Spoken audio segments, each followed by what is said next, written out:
I wanted to approach in today's khutbah briefly the topic of ihsan, the topic of doing good when you don't feel good as you do good. And what I mean by that is that there's always this sentiment that the more corrupt the world becomes, the more our interpersonal relationships decay, the more our relationship with Allah subhanahu wa ta'ala collectively as mankind starts to decrease, the more those who seek to insist upon a higher way are going to be taken advantage of and are going to get what they call the short end of the stick. They're not going to get the benefits that most people get in this life by cheating, by being petty, by insisting upon matters of this world, by seeking to consume as much as they can of this world without any sense of conscience, not of Allah subhanahu wa ta'ala, nor of anything else. And subhanAllah, when you look at the Prophet sallallahu alaihi wasallam, I want to start off with what this khutbah is not about. Rasulullah sallallahu alaihi wasallam, despite being a person who we can all agree was taken advantage of on multiple occasions, despite being the person who would be mobbed for sadaqah, mobbed for charity, asked questions in a harsh manner, the Prophet ﷺ, despite giving in every relationship of his more than what he received, both to those that rejected him and to those that accepted him. No one can say that they were a better sahib, that they were a better companion to the Prophet ﷺ than he was a sahib to them. None of the family members of the Prophet ﷺ could say they were a better family member to him than he was to them, alayhi salatu wassalam. And of course his enemies who never even acknowledged his goodness towards him. Despite all of that, Rasulullah ﷺ was a man who knew how to set boundaries for himself despite his boundless compassion. He knew how to say no, sallallahu alaihi wasallam, when it was necessary to not enable a greater harm. That's why Surah Al-Hujurat was revealed, because the Prophet ﷺ, when he went home, Rasulullah ﷺ was giving the haqq of his family upon him. And so no matter how loud you screamed at him or how much you banged on his door, Rasulullah sallallahu alaihi wasallam at that time was engaged in the haqq of those people inside his household upon him. The Prophet sallallahu alaihi wasallam, despite being the most merciful person and a person who was a mercy to mankind, he did not allow the harm that was shown to him to shut him down, sallallahu alaihi wasallam. Despite لَعَلَّكَ بَاخِعٌ نَفْسَكَ عَلَى أَثَارِهِمْ. It is as if you would harm yourself. Not that the Prophet ﷺ would actually self-harm, but that you're hurting yourself. Over your love for them, the Prophet ﷺ did not have any lack of zeal towards the message that he was actually spreading. He didn't cry all day and night, ﷺ, to where he could not work the way that Allah subhanahu wa ta'ala taught him to work. Despite the Prophet ﷺ himself having endured so much hardship from the people. الَّذِي يُخَالِطُ النَّاسِ وَيَصْبِرُ عَلَى أَذَاهُمْ. No one fits the description of someone who mixed with the people and tolerated their hardship more than Rasulullah ﷺ. Despite that, the Prophet ﷺ did not tolerate a climate of abuse. And he didn't tolerate a climate of wrongdoing. And did not allow for that to happen to people that were around him. You can't force ihsan on somebody else. You should force ihsan on the one who is dealing with someone else with cruelty.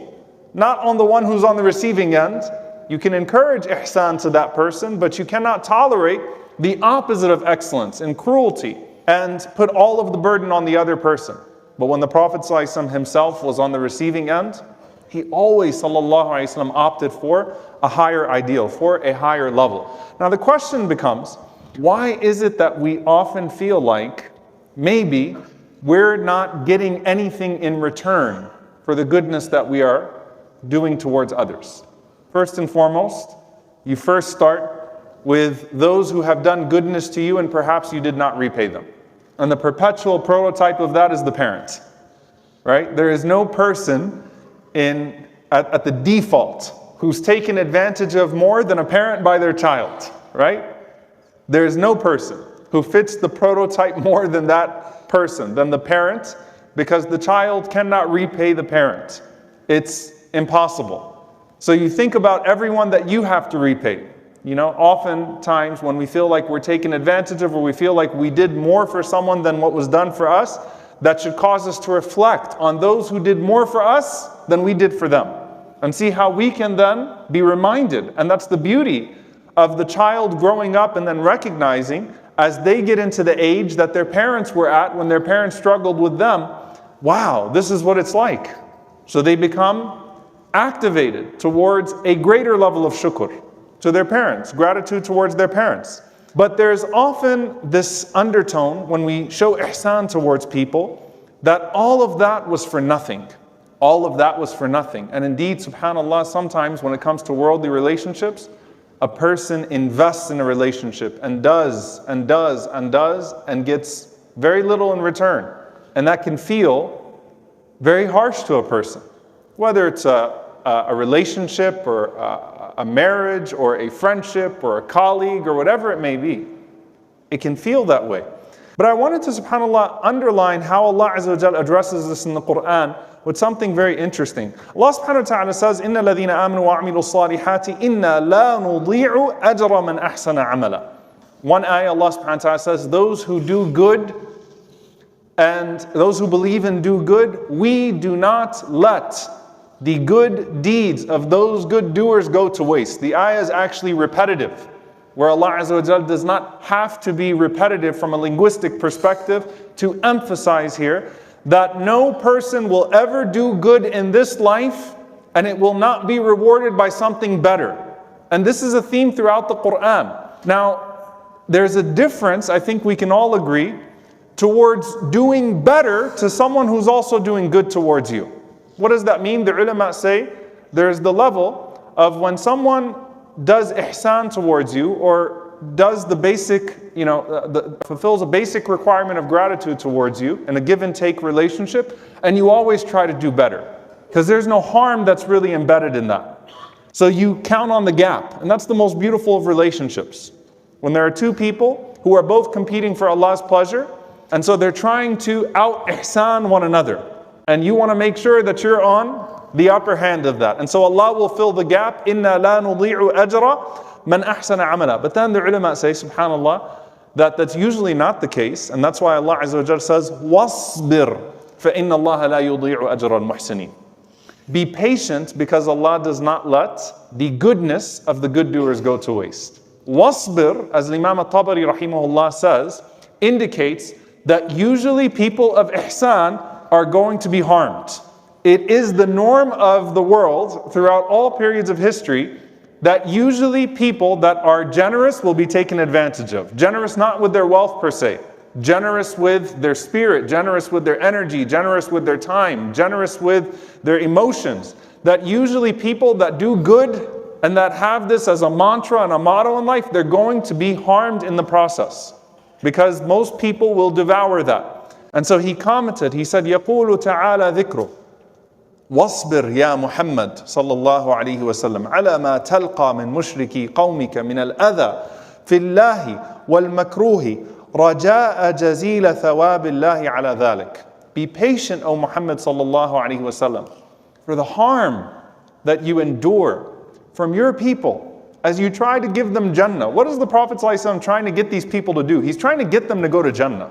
He's trying to take them to Jannah, and they're throwing garbage in his face. So be patient, O Muhammad sallallahu alaihi wasallam. No one of us is trying to give or is in a position with anyone else in our lives that the Prophet sallallahu alaihi wasallam was with his people.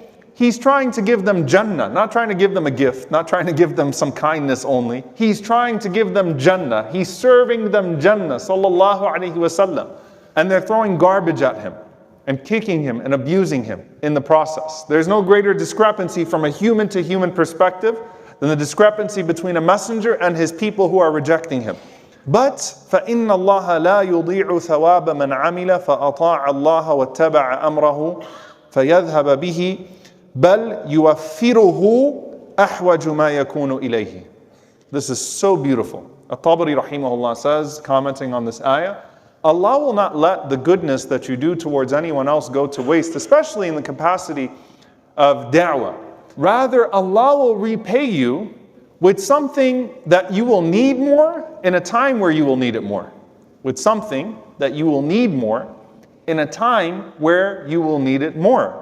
What does that mean? When someone says, all of that was for nothing. Allah says, إِنَّ اللَّهَ لَا يُضِيعُ أَجْرَ الْمُحْسِنِينَ.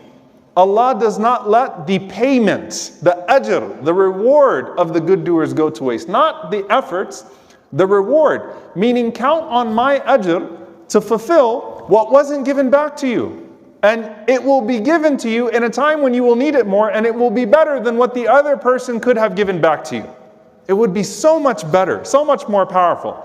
There's a beautiful, subtle difference in how Allah subhanahu wa ta'ala talks about, for example, how we respond to people in da'wah with that which is better. So the very famous ayah, idfa' billati hiya ahsan, فَإِذَا الَّذِي بَيْنَكَ وَبَيْنَهُ عَدَاوَةٌ كَأَنَّهُ وَلِيٌّ حَمِيمٌ. We all know this ayah. Allah Azza wa Jalla says, respond to that which is evil with that which is better. It might be that the one that is your enemy becomes your protective friend. Does that always happen in da'wah? That's a worldly reward, right? A worldly gift. Does it always happen that when we respond with kindness to evil, that the evildoer instead turns and becomes a person who is kind towards you and relinquishes their hostility? No. But Allah Azza wa Jalla says in another ayah, speaking very similarly, وَالَّذِينَ صَبَرُوا ابْتِغَاءَ وَجْهِ رَبِّهِمْ وَأَقَامُوا الصَّلَاةَ وَأَنْفَقُوا مِمَّا رَزَقْنَاهُمْ سِرًّا وَعَلَانِيَةً وَيَدْرَؤُونَ بِالْحَسَنَةِ السَّيِّئَةِ أُولَٰئِكَ لَهُمْ عُقْبَى الدَّارِ. The ulama say, look at the difference in Surah Al-Ra'd between Fussilat. Allah subhanahu wa ta'ala says, those who are patient and they establish the prayer, they worship Allah subhanahu wa ta'ala, and they give charity in private and in public, and they respond to that which is evil with that which is better, Allah will certainly grant them the best ending. There is no doubt about the Jannah part. Meaning it's bonus if your goodness towards these people results in them becoming good. That's a bonus. But the thing you can bank on is uqbad dar, is that the ending that Allah subhanahu wa ta'ala will give you will be so much more worth it than anything that they could have given you in the process. And that's where the true nature of the believer is. That's where you shine. The Prophet ﷺ says, لَيْسَ الْوَاصِلُ بِالْمُكَافِئِ, that the one who is considered as someone who is establishing the ties of kinship is not the one who's responding, reciprocating kindness. That's not who wasilul rahim is, the one who establishes the ties of kinship is. The one who's just reciprocating good. The Prophet ﷺ says, وَلَكِنَّ الْوَاصِلُ الَّذِي إِذَا قُطِعَتْ رَحِمُهُ وَصَلَهَا. He said the one who Allah Azza wa Jalla is talking about when He talks about the reward of establishing the ties of kinship is the one who, when he is cut off, he goes and he reconciles. When you're cut off, you make the effort and you still go and you reconcile. You be that person who swallows the ego, not because of the person that you're going to reconcile with, but because of the reward of the one who put you on this earth, with rights of that person upon you and rights of you upon that person. He said, sallallahu alaihi wasallam, in another narration also authentic, صِلْ مَنْ قَطَعَكَ وَأَعْتِ مَنْ حَرَمَكَ وَاعْفُ عَمَّنْ ظَلَمَكَ. He said, sallallahu alaihi wasallam, establish the ties with those who would cut you off, and give to those who withheld from you, and forgive those who wrong you. Meaning that's where ihsan truly shows. Again, he sallallahu alaihi wasallam did not tolerate a climate of abuse, and despite his boundless compassion, he had his boundaries sallallahu alaihi wasallam. But at some point, that person who says, you know what, I will lower and lower and lower, because anything I decrease in this world for the sake of Allah subhanahu wa ta'ala is going to be increased from him in a time where I will need it more, and in a way that's better than I could have got it in this world.